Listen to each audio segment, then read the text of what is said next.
Eu quero começar contando uma história. Quem não segue Caio Marcelli no Instagram, fica a minha recomendação para você seguir. Show de fofura. Eles ficam ali documentando, registrando a infância do Theo, é muito legal. E acredito que foi ontem, antes de ontem, não me lembro ao certo. Eu vi lá nos stories do Caio que ele foi ao posto no Lava Rápido, aquele lava-jato de posto. E assim que ele entrou, ele começou a filmar, porque era a primeira vez do Theo no posto. E eu lembrei também, imediatamente, de como foi a primeira vez dos meus filhos, quando eu levei eles no Lava Rápido ali. E ele ficou filmando o Theo, e o Theo ficou parado em pé no banco do carona, olhando assim, meio impressionado, tipo, o que está acontecendo? E aí foi se aproximando aquele, não sei, aquele negócio giratório ali, azul, foi se aproximando, subiu no capô. Quando ia pegar assim no para-brisa, ele ficou com medo, saiu correndo para o colo do Caio. E aí Caio começou a rir, e ele percebeu que estava tudo bem, que nada ia acontecer. Ele não fica com medo não. E aí quando ele percebeu que ele estava protegido, que o pai dele estava de boa ali, ele voltou para o lugar. E aí passou aquilo. Quando passou, ele falou, de novo, quero de novo. Aí voltou, né? E ele ficou todo feliz. Ele passou a apreciar aquele momento. Vocês sabem que essa máquina, esse equipamento de lava rápido, ele não foi criado para danificar o carro. Ele foi criado para lavar o carro, para remover tudo aquilo que não é carro, para remover a sujeira. E de forma que ele não leva nada, nenhum componente, nenhuma peça do carro. Fica tudo preservado ali.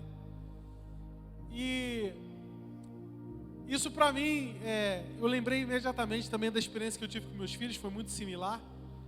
Isso me fez pensar sobre a importância que as tempestades têm na nossa vida.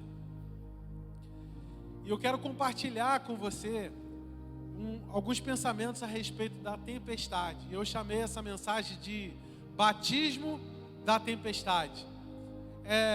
A gente sabe que no original, a palavra no grego, né, a palavra baptizo, ela significa uma receita de picles que foi registrada 200 anos antes de Cristo, por um homem chamado Nicander, que ele imergiu o picles em água fervente com uma solução de vinagre. E ali então, naquele processo, o picles absorvia as propriedades da natureza, né, do vinagre, e o vinagre também absorvia um pouco da essência do picles. Então o picles ficava com um pouco do vinagre, e o vinagre com um pouco do picles. E esse é o termo que Jesus usa para o batismo. O próprio batismo de João para arrependimento dos pecados, e o batismo com o Espírito Santo e com fogo. Esse processo da gente imergir em Deus, a gente em Deus e Deus na gente. Mas eu não quero falar sobre o batismo hoje. Mas essa palavra, ela é importante para a gente desenvolver esse raciocínio aqui essa noite, esse entendimento. Que muitas vezes a gente passa por tempestades, e me parece que as tempestades carregam um pedaço de nós. Você sente assim? Às vezes? Que você passa por adversidade, por tribulações, por dificuldades, e você sente que uma parte de você morre, uma parte de você se vai junto com aquela tempestade. E parece que dali em diante você passa a carregar também um pouco daquela tempestade. Mas eu quero te fazer uma pergunta, assim como eu percebo que mas a pergunta que eu quero te fazer será que deveria ser assim? Eu quero compartilhar com você algumas verdades acerca das tempestades.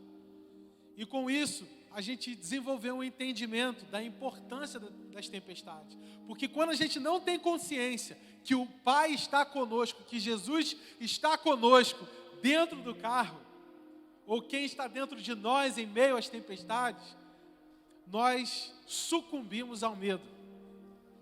E é uma série de outras coisas que eu vou listar para você. coisas que quando nós desenvolvemos a consciência de que está tudo bem, que Deus está conosco, o medo se vai e você passa a entender o propósito daquilo que não veio para te ferir, te causar dano ou prejuízo, mas veio para te lavar, veio para remover o que pode ser removido. Amém? Amém, igreja? Aleluia! Bom, como vocês sabem, a gente está sempre falando, todas as nossas mensagens aqui, de todo mundo que sobe, pega esse microfone para compartilhar algo, a gente sempre está falando do rei ou do reino. A maior evidência do reino é a transformação. Mas a essência do reino é a presença do rei. Nós buscamos o reino porque é o ambiente que está debaixo do governo do rei. O reino é a realidade governada pelo rei. Então imagine uma carruagem real. Onde ela chega, o rei chega também. Nós somos uma carruagem real. Nós somos templo do Espírito Santo. Nós carregamos algo dentro de nós. Nós carregamos Jesus dentro de nós.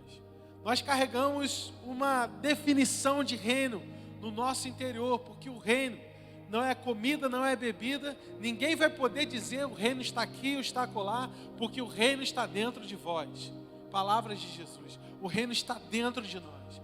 O reino é algo que não pode ser palpável.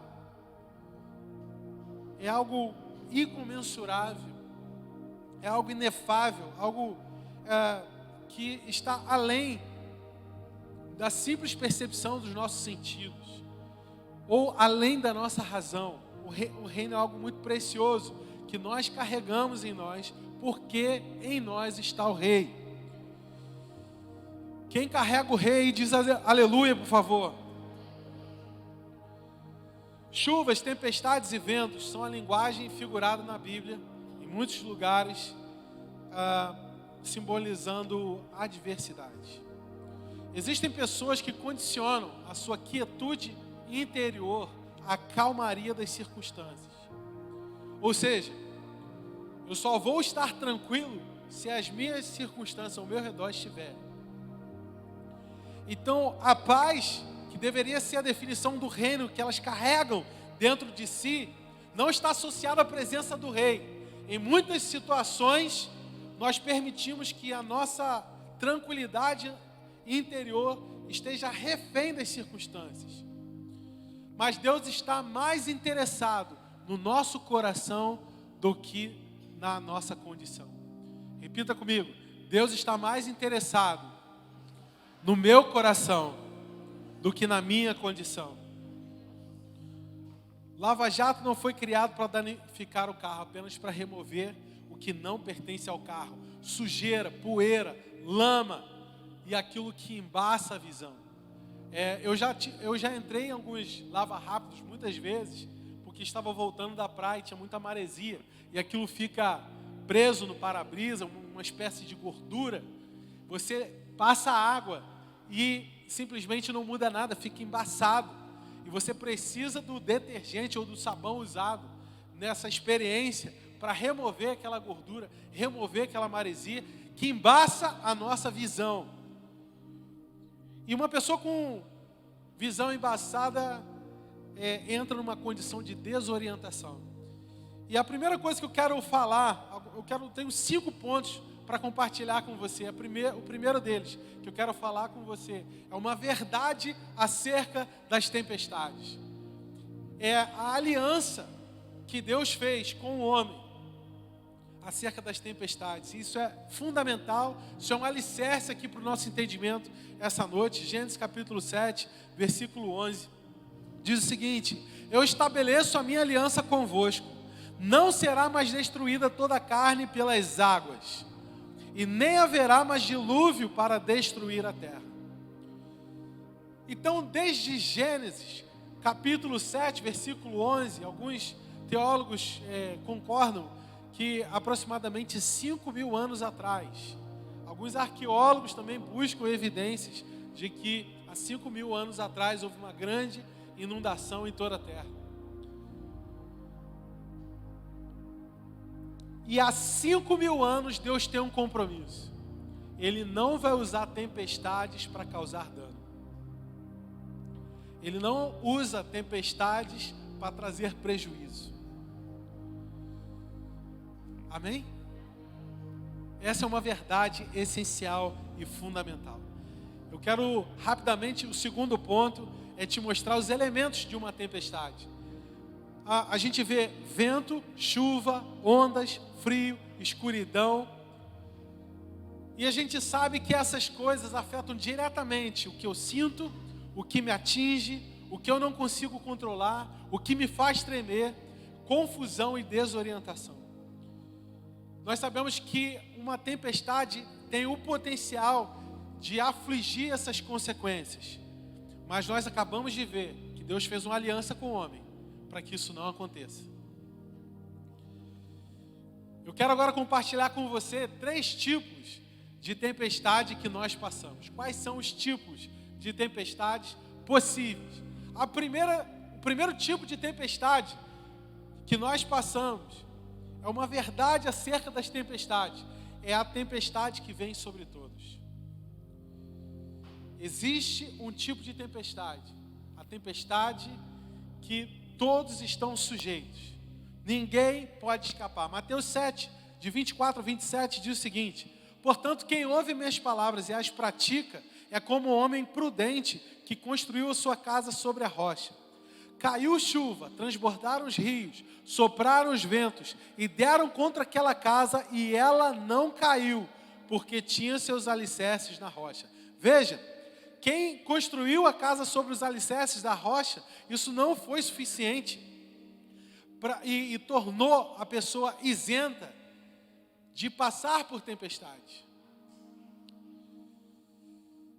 Estar fundamentado em princípios não te isenta das tempestades, mas te isenta de ser afetado por elas.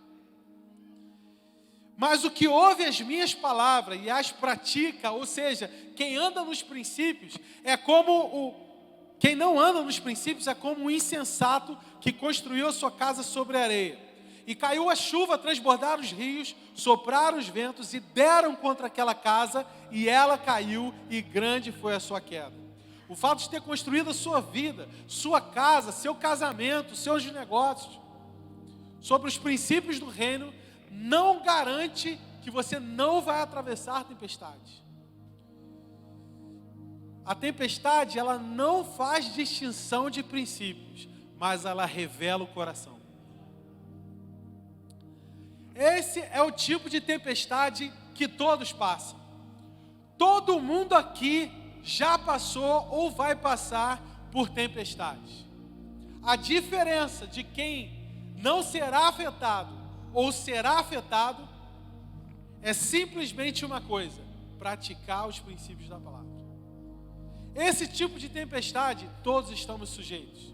Então nós precisamos resguardar e nos proteger com a prática dos princípios, com o entendimento e prática, vivência, experiência com os princípios. Esse é o primeiro tipo de tempestade. Mas existe o segundo tipo de tempestade, que não vem sobre todos, vem apenas sobre aqueles que a provocam.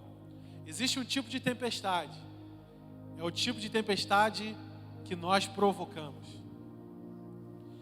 Provérbios 22, versículo 8, diz o seguinte: quem semeia vento, colhe tempestade. Quem semeia mal, recebe maldade. Perde todo o poder que possuía. Tem gente que só está numa tempestade hoje, agora, porque semeou vento. E o que é semear vento?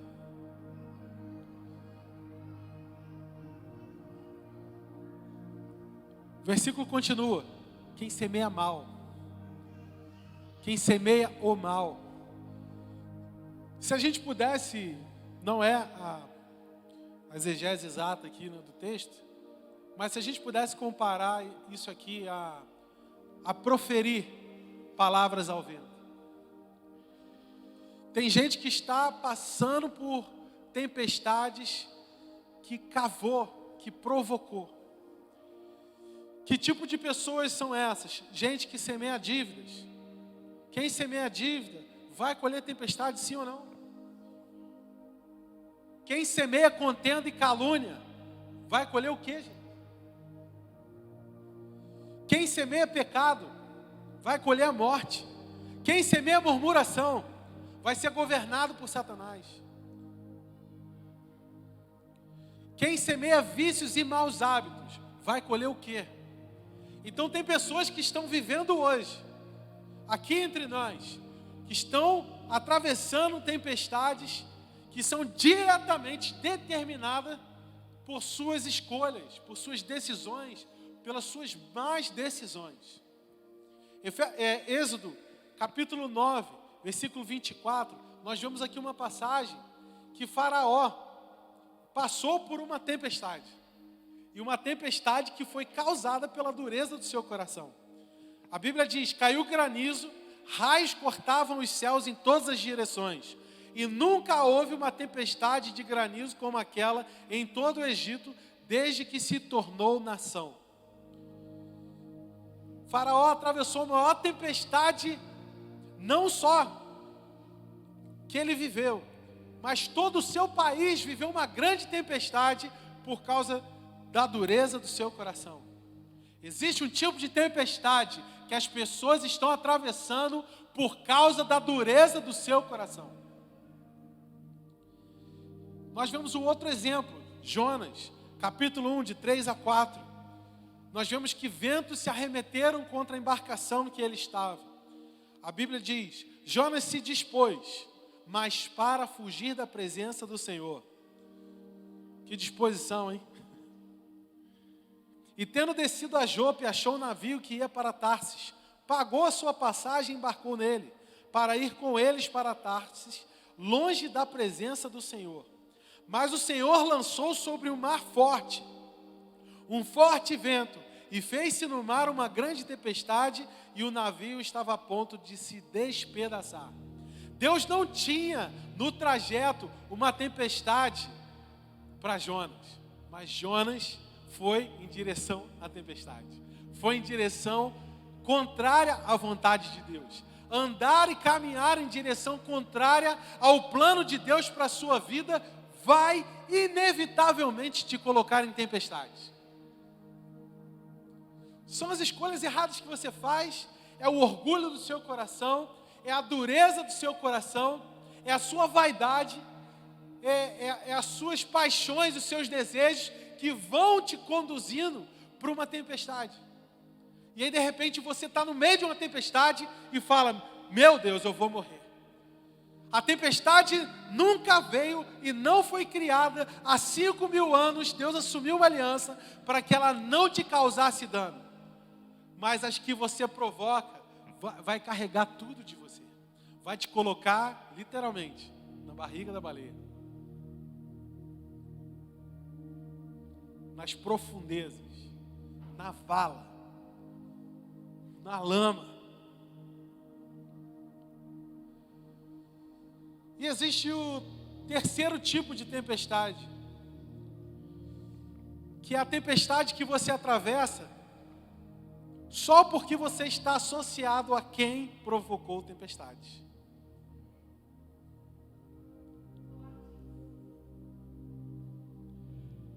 A gente precisa tomar cuidado com quem a gente permite entrar no nosso barco, e a gente precisa tomar cuidado em que barco a gente entra. Será que você está entrando num barco que está indo na direção contrária ao plano de Deus para a sua vida? Jonas capítulo 11, versículo 12. Os marinheiros disseram-lhe: que te faremos para que o mar se nos acalme? Porque o mar ia se tornando cada vez mais tempestuoso. A coisa piora, gente. A coisa não vai tender a melhorar se você está mal associado. Se você está mal acompanhado, vou te dar uma notícia, uma direção essa noite: não vai melhorar. E respondeu-lhe: tomai e lançai-me ao mar, e o mar se aquietará, porque eu sei que é por minha causa que vos sobreveio grande tempestade. Tem famílias atravessando tempestade por causa da escolha de pessoas. Não é verdade? Tem empresas que estão sucumbindo porque tem colaboradores que semearam vento, semearam mal. Esse cara vai ter que colher maldade. E se ele ocupa uma posição de destaque na sua empresa, complica.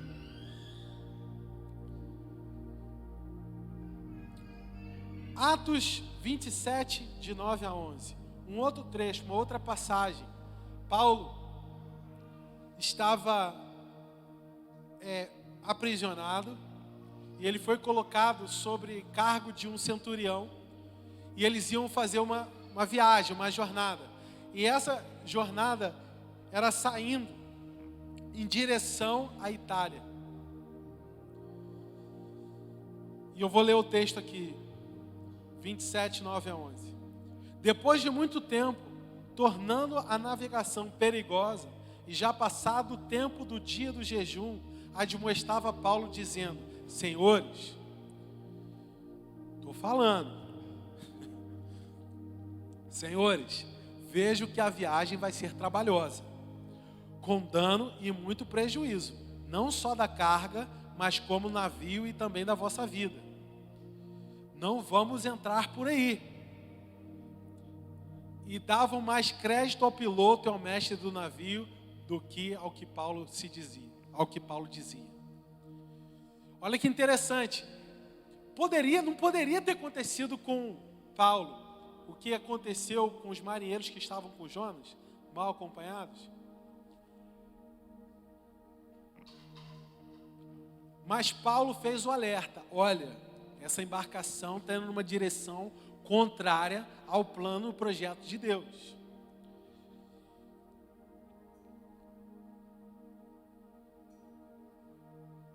Vamos lá. Eu ia falar alguma coisa, vou deixar mais para frente. É interessante aqui que eles viveram justamente a tempestade porque eles não atentaram e ouviram a palavra de Deus por intermédio de Paulo. Muitos entram em tempestades porque não estão ouvindo ou atentando para a direção que Deus tem para a sua vida.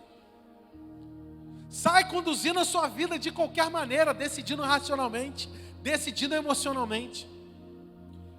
Deixa eu te falar uma coisa: a sua razão e a sua emoção estão em você para te servir e não te governar. Quem era para te governar é o Espírito Santo, porque os filhos de Deus são guiados pela voz de Deus. Nós devemos ser orientados, vivendo como filhos. Nós vamos passar tempestades, mas existem tempestades que a vida já é muito complicada. Já temos muitos desafios.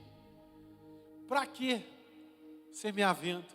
Para que se associar a quem está semeando mal? São pessoas que ou não buscam uma orientação de Deus, ou quando recebem não dão ouvidos, não correspondem. A Bíblia diz: o centurião dava mais crédito ao piloto e ao mestre do navio do que ao que Paulo dizia. Pessoas que dão mais atenção à opinião dos especialistas, à opinião dos profissionais, do que à direção de Deus.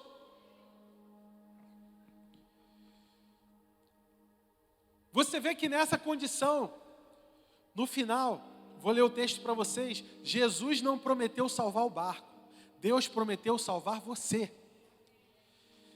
Neste caso, vemos que aqueles que perderam o barco, eles não precisavam perder. Eles não precisavam ter passado por esse prejuízo se tivesse ouvido Paulo no início. Veja o que Paulo diz em Atos 27, versículo 21. Senhores, na verdade, era preciso vocês terem me atendido e não partir para Creta, para evitar esse dano e essa perda. Ele primeiro avisou. E aí depois que estava dando ruim, que não tinha jeito, que ia acontecer o naufrágio, ele falou, olha, Deus falou comigo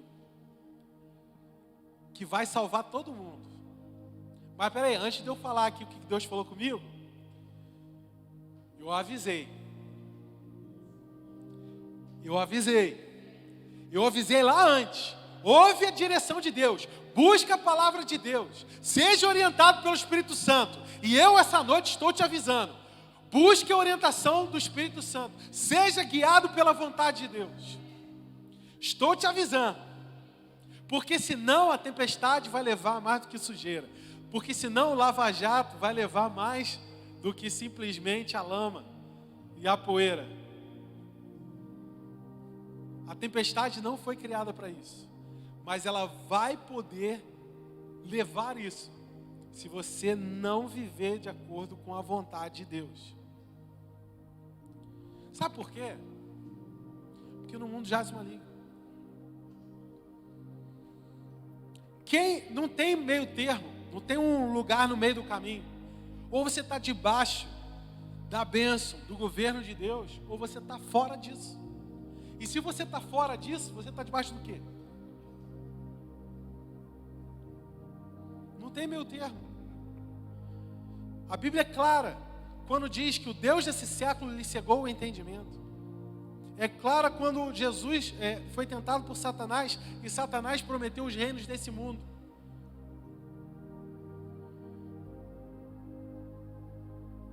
Continuando o texto. Mas já agora vos aconselho, tenham bom ânimo, porque nenhuma vida se perderá entre vós, somente o navio. E nós vemos aqui que a palavra que Deus deu para Paulo foi a seguinte: eu vou salvar a vida daqueles que estão com vocês, não é por causa deles, é por causa de você. É por causa da graça que você alcançou. É porque você anda na graça, que as pessoas que estão com você não vão naufragar, mas o navio vai. Por que eu estou falando isso? Porque se você fizer os alertas, se você se posicionar num barco onde as decisões não dependem só de você, se você se posicionar, a sua vida será poupada. Amém? Quarto ponto, a quarta verdade a respeito das tempestades, elas têm um propósito. Hebreus 12, 27 diz o seguinte: ora, ainda uma vez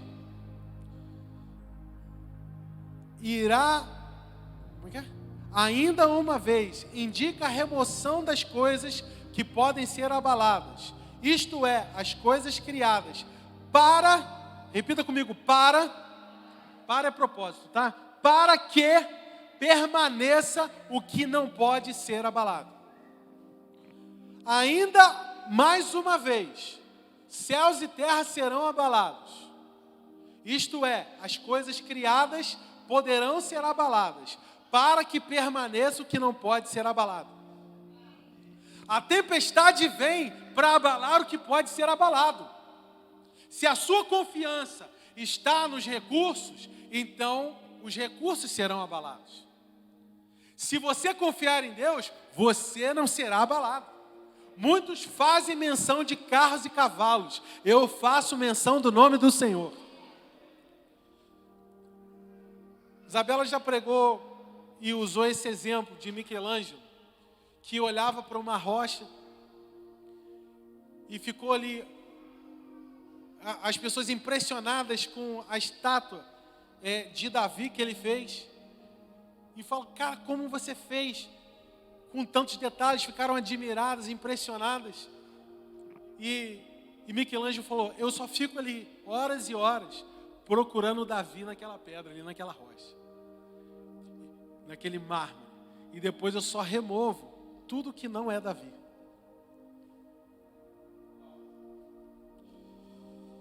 Então existe algo que Deus quer que não seja abalado no seu interior, que é algo que deve permanecer no seu interior. O que é que deve permanecer?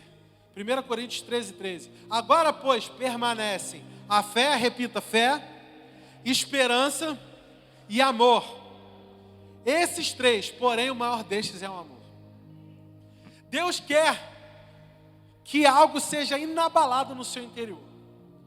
Deus quer que tudo que não provém de fé, seja abalado. Que tudo que não provém de esperança, seja abalado.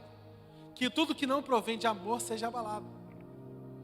O propósito é tirar tudo que não é fé. Romanos 14:23 diz: tudo que não provém de fé é pecado. Ainda diz que sem fé é impossível agradar a Deus. Quais são os inimigos então da nossa identidade celestial? Quais são as sujeiras que precisam ser removidas em meio às tempestades? Você vê claramente. Nós vamos observar já um texto em que nós vemos o compromisso de Jesus desafiar os seus discípulos para remover do seu interior incredulidade, medo e desânimo. Incredulidade, medo e desânimo. Incredulidade, medo e desânimo. Incredulidade, medo e desânimo. Essas coisas precisam morrer dentro de você. Enquanto elas não forem abaladas dentro de você, talvez você venha a sofrer danos e prejuízos em meio às tempestades.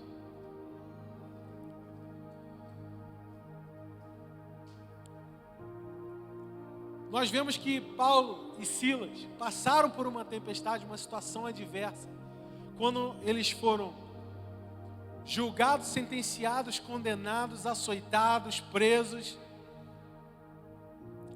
totalmente ensanguentados no cárcere interior. E por volta da meia-noite eles começaram a adorar. E quando eles começaram a adorar, as cadeias começaram a tremer. Por quê? Por que as cadeias começaram a tremer? As cadeias tremeram porque elas não estavam dentro de Paulo. O que aconteceu com eles não determinou o que saiu deles. As cadeiras tremeram porque o que está fora é transformado sempre pelo que está dentro. Eu vou repetir, eu não sei se você entendeu. O que está fora sempre será determinado pelo que está dentro. Se o que estiver dentro de você for a presença do Rei, então a condição do que está fora será determinado e governado pelo Rei. Se a sua consciência de que você está no colo do seu Pai no meio dessa tempestade, não haverá medo dentro de você. E se não existe medo dentro de você, existe o quê? Amor. Porque o perfeito amor lança fora todo medo. Nós sabemos que na psicologia define como o antagonismo do amor é a indiferença. Mas não é o que a Bíblia diz. A Bíblia diz é que o coração cheio de medo não tem espaço para o amor. E o coração cheio de amor não tem espaço para medo.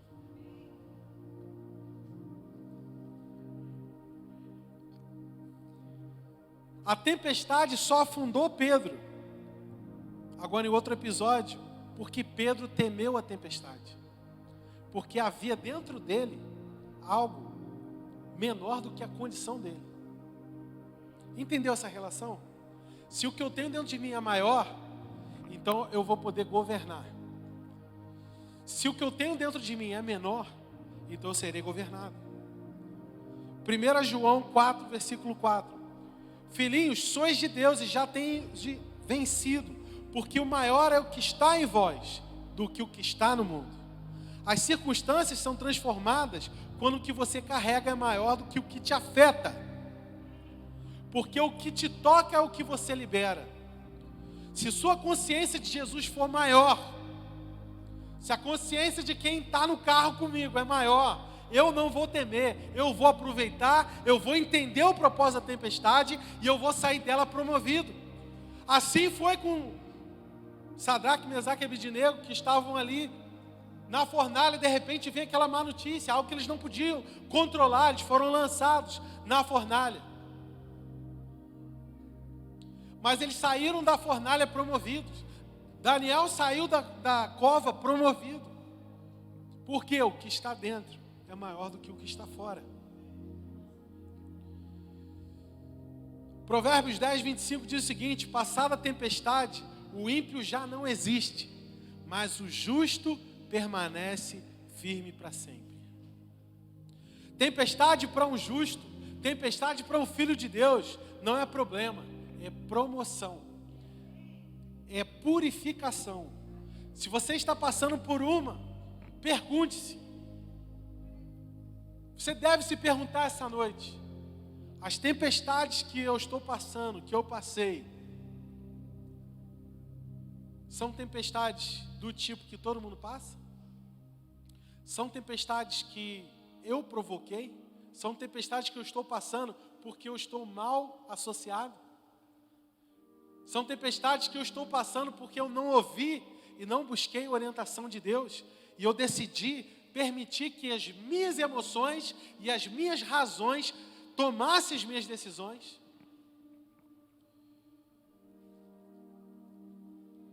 Para quem teme, até Jesus vira fantasma. Mateus 14, 26. Quando viram andando sobre o mar, ficaram aterrorizados e disseram: é um fantasma, e gritaram de medo.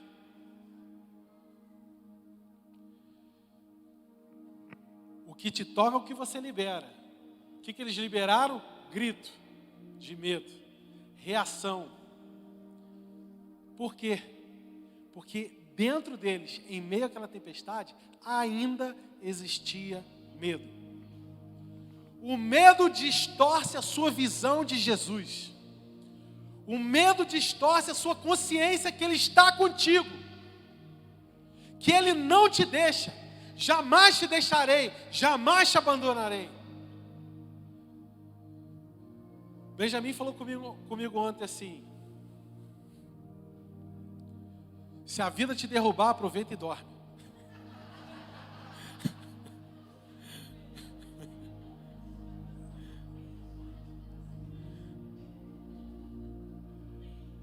A Bíblia fala que a tempestade se abateu contra o barco e Jesus dormia.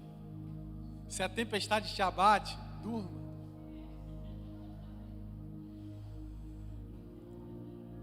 Quinta verdade que você precisa saber sobre uma tempestade. Primeira coisa que você precisa saber: essa mensagem é para afrontar aquilo que está confortável dentro de você e confortar aquilo que está aflito no seu interior. E eu quero estabelecer essa verdade. Jesus não tirou os olhos dos discípulos em meio à tempestade. Marcos 6,48. Jesus ficou na praia e, vendo-os em dificuldade a remar, porque o vento lhes era contrário, por volta da 4ª vigília da noite, veio ter com eles, andando sobre o mar, e queria tomar-lhes a dianteira. Primeira coisa, primeira verdade: Jesus está te vendo em meio à tempestade. Você não está sozinho. Muitas vezes surge do nosso coração, é ou não é, gente? No meio da tempestade, uma pergunta: cadê Deus? Deus se esqueceu de mim? Olha o que eu estou passando, será que Ele não se importa? Essa foi a pergunta dos discípulos para Jesus: mestre, não te importa que pereçamos? Você está indiferente, Deus, ao que eu estou passando? Não, Ele não está.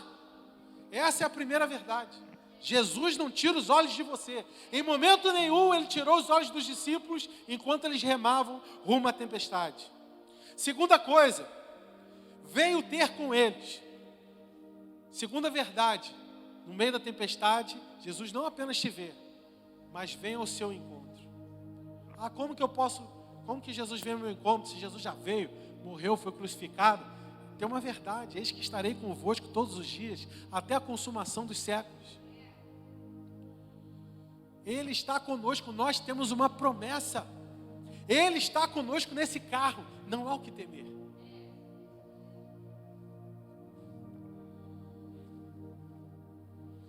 Terceira verdade. Gostou aqui, ó? Terceira. Agarrou aqui o dedo.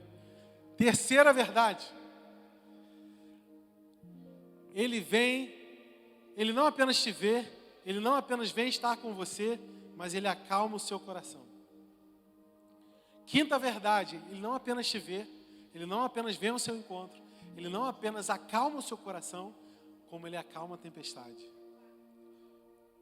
A quarta, eu fiz 5. Deixa eu tomar água aqui.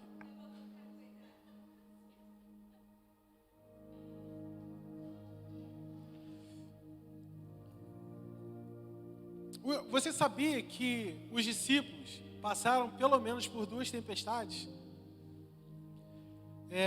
2 relatos aí que estão em 3 evangelhos.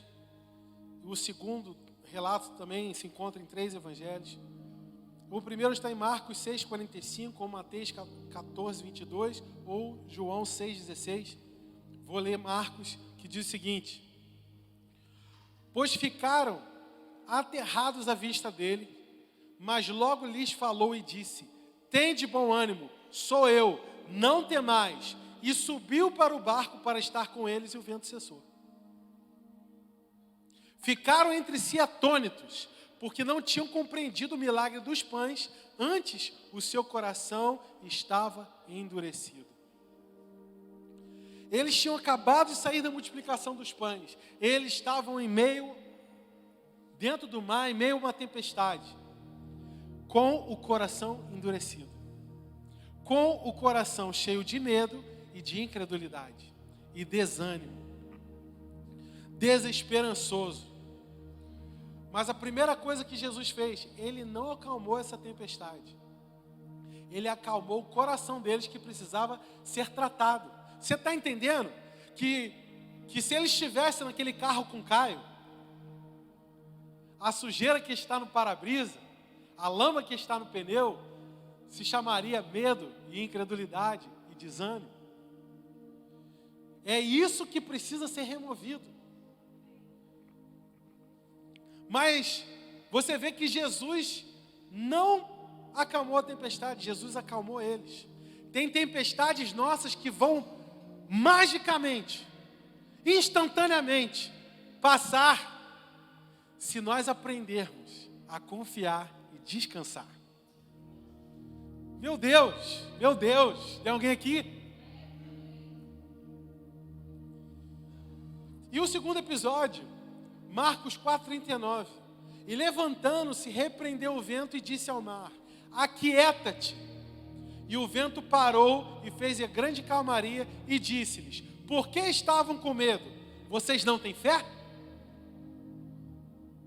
Mais um desafio que Jesus provocou os discípulos para viver, porque ele queria remover o medo e a incredulidade do coração deles.